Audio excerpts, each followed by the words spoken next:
దాంట్లో వాడుకునే హక్కు ఆంధ్రాకి మాత్రమే ఉంది. అట్లాగే దాదాపు 3-4 నదులు ఉన్నాయి అక్కడ.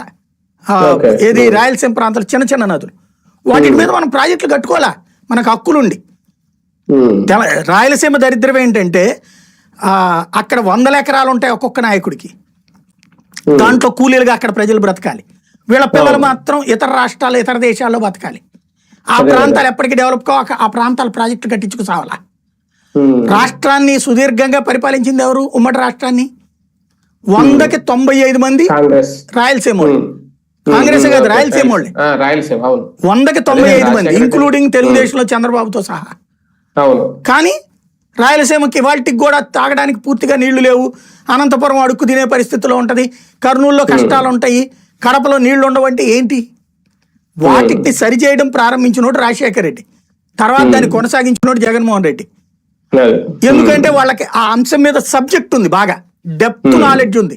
ఏ ప్రాజెక్ట్ నుంచి ఎటుకు నీళ్లు పోసి దేన్ని నింపచ్చు, ఏది చెయ్యొచ్చు, ఇవన్నీ వాళ్ళకి పూర్తి పరిజ్ఞానం ఉంది. ఏ మాత్రం పరిజ్ఞానం లేకుండా ఉపన్యాసం ఇచ్చింది మన చంద్రబాబు అయితే ఇవాళ రోజున నిమ్మల రామానాయుడు.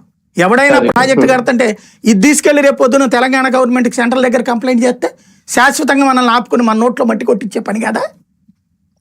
ఎవడన్నా వాళ్ళకి చెప్పింది అట్లా మాట్లాడమని చెప్పేసి రేపు సుప్రీంకోర్టులో ఇదే పట్టుకుని. ఇప్పుడు హరీష్ రావు ఎట్ట పిటిషన్ వేశాడు, ఎవడో 2 తెలుగుదేశం పార్టీ ఎమ్మెల్యేలు ఇది ఆపేయమని చెప్పి అప్పట్లో లెటర్ రాశారు ప్రకాశం జిల్లాలో.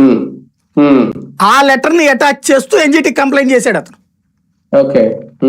ఈ రాయలసీమ ఎత్తిపోతల పథకానికి సంబంధించింది సైలెంట్ గా ఉంచారు, జీవో బయటకు కూడా పెట్టలేదు జగన్మోహన్ రెడ్డి.